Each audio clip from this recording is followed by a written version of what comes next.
Hace mucho tiempo, Dios habló muchas veces y de diversas maneras a nuestros antepasados por medio de los profetas. Y ahora, en estos últimos días, nos ha hablado por medio de su Hijo. Dios le prometió todo al Hijo como herencia y mediante el Hijo creó el universo. El Hijo irradia la gloria de Dios y expresa el carácter mismo de Dios, y sostiene todo con el gran poder de su palabra. Después de habernos limpiado de nuestros pecados, se sentó en el lugar de honor, a la derecha del majestuoso Dios en el cielo. Esto demuestra que el Hijo es muy superior a los ángeles, así como el nombre que Dios le dio es superior al nombre de ellos. Pues Dios nunca le dijo a ningún ángel lo que le dijo a Jesús: Tú eres mi Hijo, hoy he llegado a ser tu Padre. Dios también dijo: Yo seré su Padre, y él será mi Hijo. Además, cuando trajo a su Hijo Supremo al mundo, Dios dijo: Que lo adoren todos los ángeles de Dios. Pero con respecto a los ángeles, Dios dice: Él envía a sus ángeles como los vientos y a sus sirvientes como llamas de fuego. Pero al Hijo le dice: Tu trono, oh Dios, permanece por siempre y para siempre. Tú gobiernas con cetro de justicia. Amas la justicia y odias la maldad. Por eso, oh Dios, tu Dios, te ha ungido derramando el aceite de alegría sobre ti más que sobre cualquier otro. También le dice al Hijo: Señor, en el principio echaste los cimientos de la tierra y con tus manos formaste los cielos. Ellos dejarán de existir, pero tú permaneces para siempre. Ellos se desgastarán como ropa vieja. Los doblarás como un manto y los desecharás como ropa usada. Pero tú eres siempre el mismo. Tú vivirás para siempre. Además, Dios nunca le dijo a ninguno de los ángeles: Siéntate en el lugar de honor a mi derecha, hasta que humille a tus enemigos y los ponga por debajo de tus pies. Por lo tanto, los ángeles solo son sirvientes, espíritus enviados para cuidar a quienes heredarán la salvación. Así que debemos prestar mucha atención a las verdades que hemos oído, no sea que nos desviemos de ellas, pues el mensaje que Dios transmitió mediante los ángeles se ha mantenido siempre firme, y toda infracción de la ley y todo acto de desobediencia recibió el castigo que merecía. Entonces, ¿qué nos hace pensar que podemos escapar si descuidamos esta salvación tan grande que primeramente fue anunciada por el mismo Señor Jesús y luego nos fue transmitida por quienes lo oyeron hablar? Además, Dios confirmó el mensaje mediante señales, maravillas, diversos milagros y dones del Espíritu Santo según su voluntad. Es más, no son los ángeles quienes gobernarán el mundo futuro del cual hablamos, porque en cierto lugar las Escrituras dicen: ¿Qué son los simples mortales para que pienses en ellos, o el Hijo del hombre para que te preocupes por él? Sin embargo, lo hiciste un poco menor que los ángeles y lo coronaste de gloria y honor. Le diste autoridad sobre todas las cosas. Ahora bien, cuando dice todas las cosas, significa que nada queda afuera. Pero todavía no vemos que todas las cosas sean puestas bajo su autoridad. No obstante, lo que sí vemos es a Jesús, a quien se le dio una posición un poco menor que los ángeles, y debido a que sufrió la muerte por nosotros, ahora está coronado de gloria y honor. Efectivamente, por la gracia de Dios, Jesús conoció la muerte por todos. Dios, para quien y por medio de quien todo fue hecho, eligió llevar a muchos hijos a la gloria. Convenía a Dios que, mediante el sufrimiento, hiciera a Jesús un líder perfecto, apto para llevarlos a la salvación. Por lo tanto, Jesús y los que Él hace santos tienen el mismo Padre. Por esa razón, Jesús no se avergüenza de llamarlos sus hermanos, pues le dijo a Dios: Anunciaré tu nombre a mis hermanos, entre tu pueblo reunido te alabaré. También dijo: Pondré mi confianza en Él, es decir, yo y los hijos de Dios que Dios me dio. Debido a que los hijos de Dios son seres humanos, hechos de carne y sangre, el Hijo también se hizo de carne y sangre, pues sólo como ser humano podía morir, y sólo mediante la muerte podía quebrantar el poder del diablo, quien tenía el poder sobre la muerte. Únicamente de esa manera el Hijo podía libertar a todos los que vivían esclavizados por temor a la muerte. También sabemos que el Hijo no vino para ayudar a los ángeles, sino que vino para ayudar a los descendientes de Abraham. Por lo tanto, era necesario que en todo sentido Él se hiciera semejante a nosotros, sus hermanos, para que fuera nuestro sumo sacerdote, fiel y misericordioso delante de Dios. Entonces podría ofrecer un sacrificio que quitaría los pecados del pueblo. Debido a que Él mismo ha pasado por sufrimientos y pruebas, puede ayudarnos cuando pasamos por pruebas. Así que, amados hermanos, ustedes que pertenecen a Dios y tienen parte con los que han sido llamados al cielo, consideren detenidamente a este Jesús a quien declaramos mensajero de Dios y sumo sacerdote. Pues Él fue fiel a Dios, quien lo nombró, así como Moisés fue fiel cuando se le encomendó toda la casa de Dios. Pero Jesús merece mucha más gloria que Moisés, así como el que construye una casa merece más elogio que la casa misma. Pues cada casa tiene un constructor, pero el que construyó todo es Dios. En verdad Moisés fue fiel como siervo en la casa de Dios. Su trabajo fue una ilustración de las verdades que Dios daría a conocer tiempo después. Pero Cristo, como Hijo, está a cargo de toda la casa de Dios. Y nosotros somos la casa de Dios si nos armamos de valor y permanecemos confiados en nuestra esperanza en Cristo. Por eso el Espíritu Santo dice: cuando oigan hoy su voz, no endurezcan el corazón como lo hicieron los israelitas cuando se rebelaron, aquel día que me pusieron a prueba en el desierto. Ahí sus antepasados me tentaron y pusieron a prueba mi paciencia a pesar de haber visto mis milagros durante 40 años. Por eso me enojé con ellos y dije: su corazón siempre se aleja de mí, rehúsan hacer lo que les digo. Así que en mi enojo juré: ellos nunca entrarán en mi lugar de descanso. Por lo tanto, amados hermanos, cuidado. Asegúrense de que ninguno de ustedes tenga un corazón maligno e incrédulo que los aleje del Dios vivo. Adviértanse unos a otros todos los días mientras dure ese hoy, para que ninguno sea engañado por el pecado y se endurezca contra Dios.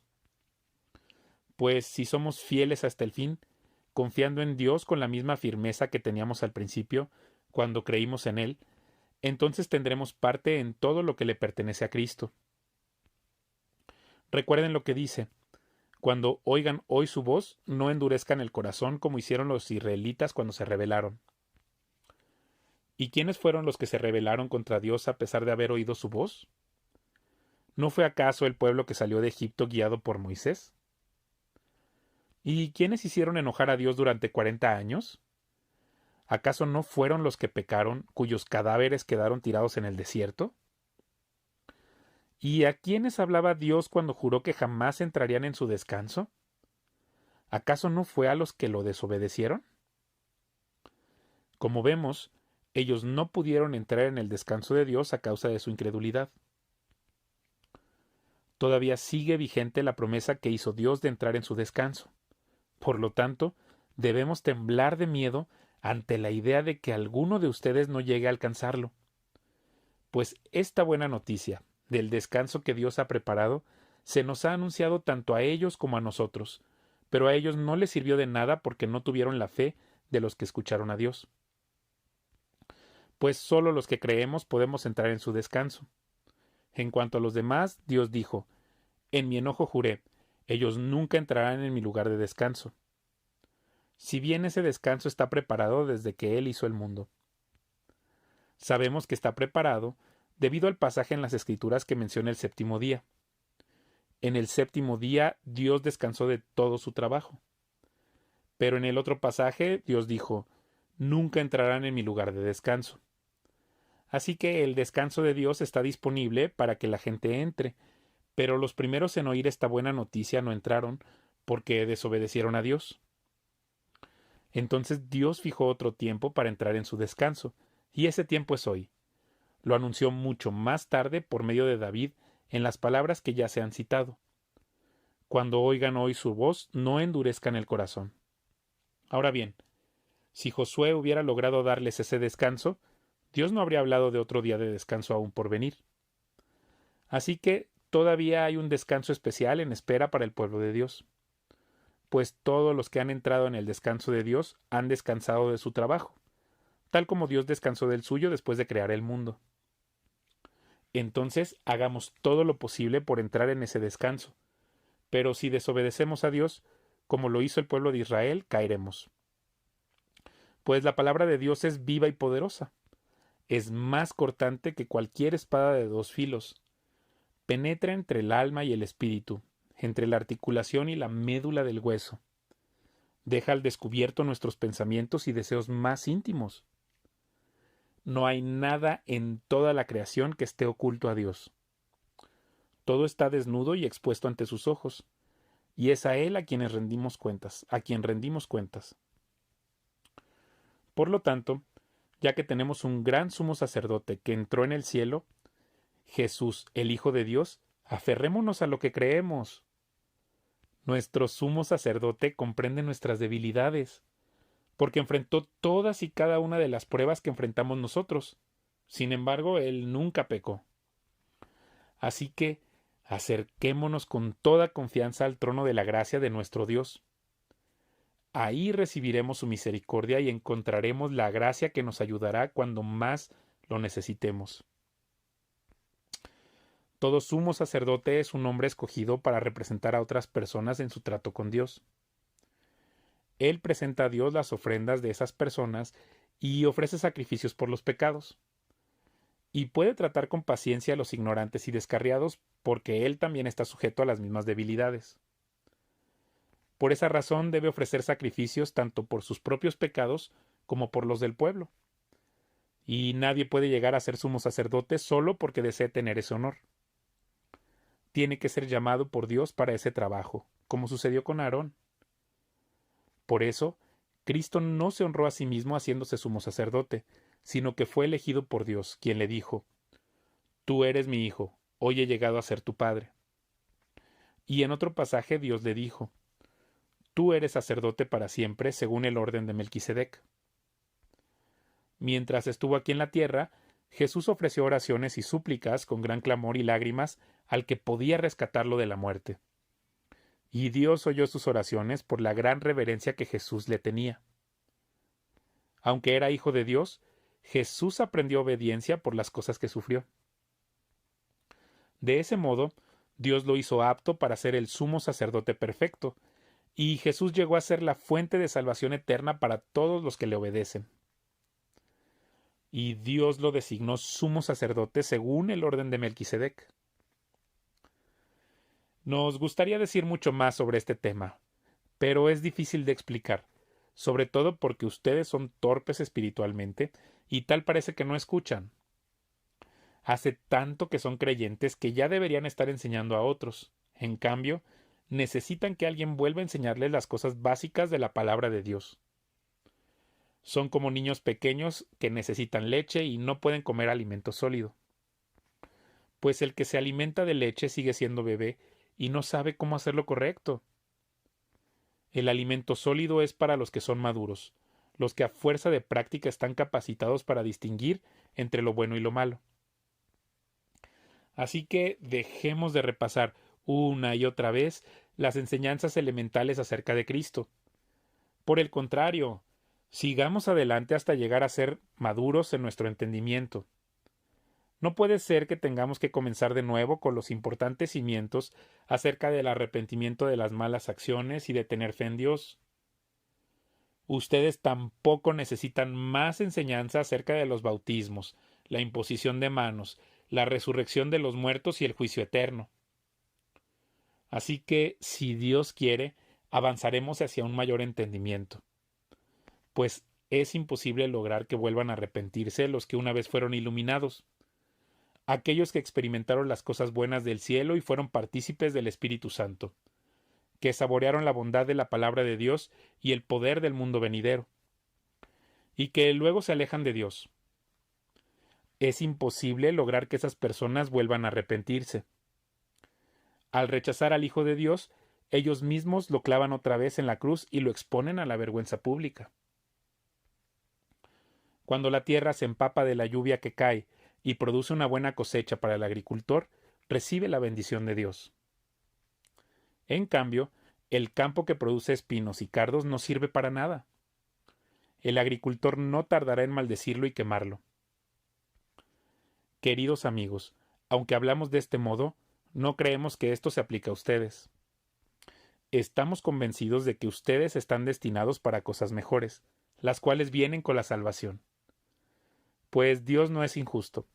No olvidará con cuánto esfuerzo han trabajado para Él y cómo han demostrado su amor por Él, sirviendo a otros creyentes como todavía lo hacen. Nuestro gran deseo es que sigan amando a los demás mientras tengan vida, para asegurarse de que lo que esperan se hará realidad. Entonces no se volverán torpes ni indiferentes espiritualmente. En cambio, seguirán el ejemplo de quienes, gracias a su fe y perseverancia, heredarán las promesas de Dios. Por ejemplo, estaba la promesa que Dios le hizo a Abraham. Como no existía nadie superior a Dios por quien jurar, Dios juró por su propio nombre, diciendo: «Ciertamente te bendeciré y multiplicaré tu descendencia hasta que sea incontable». Entonces Abraham esperó con paciencia y recibió lo que Dios le había prometido. Ahora bien, cuando las personas hacen un juramento, invocan a alguien superior a ellas para obligarse a cumplirlo. Y no cabe ninguna duda de que ese juramento conlleva una obligación. Dios también se comprometió mediante un juramento para que los que recibieran la promesa pudieran estar totalmente seguros de que Él jamás cambiaría de parecer. Así que Dios ha hecho ambas cosas, la promesa y el juramento. Estas dos cosas no pueden cambiar porque es imposible que Dios mienta. Por lo tanto, los que hemos acudido a Él en busca de refugio podemos estar bien confiados, aferrándonos a la esperanza de que está delante de nosotros. Esta esperanza es un ancla firme y confiable para el alma. Nos conduce a través de la cortina al santuario interior de Dios. Jesús ya entró ahí por nosotros. Él ha llegado a ser nuestro eterno sumo sacerdote, según el orden de Melquisedec.